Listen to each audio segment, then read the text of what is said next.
యేసుక్రీస్తు ప్రభువు తన శిష్యులు జనసమూహంతో వస్తా ఉన్నారు.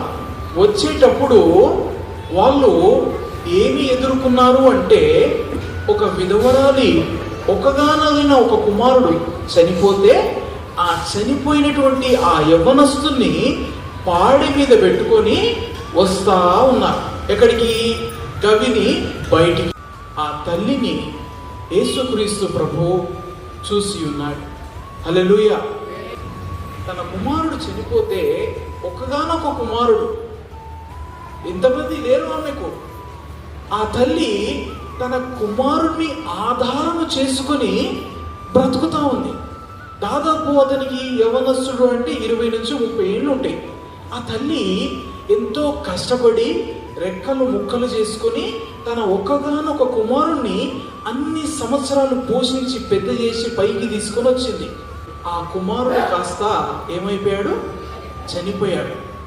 చనిపోయినప్పుడు ఆ తల్లి మహారోదనతోటి ఏడుస్తూ విలపిస్తూ కన్నీరు మున్నీరు అయిపోయి ఆ పిల్లోన్ని పాడి మీద పెట్టుకొని తీసుకొని వస్తూ ఉంటే, ఇక సమాధికి కొన్ని గంటలు మాత్రమే సమయం, ఇక నేను నా కుమారుణ్ణి చూడలేను, ఇక అయిపోయింది.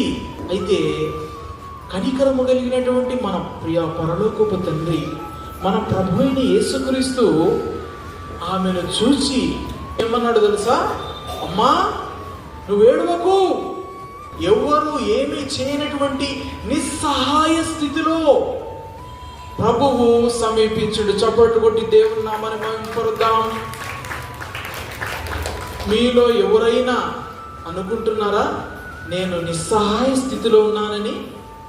మీలో ఎవరైనా నాకు ఉద్యోగము లేదు, నాకు జీతము రావడం లేదు అని నిస్సహాయ స్థితిలో ఉన్నారా? మీలో ఎవరైనా మీ కుటుంబాలు బాగులేక, మీ కుటుంబములు చెల్లాచెదురైపోయి, ఇక మా కుటుంబము కట్టబడుతుందో లేదో, మా జీవితం బాగుపరచబడుతుందో లేదో అన్నటువంటి నిస్సహాయ స్థితిలో ఉన్నారని మీలో ఎవరైనా అనుకుంటున్నారా? అయితే మీకు ఈరోజు శుభవార్త. హల్లెలూయా, హల్లెలూయా, హల్లెలూయా.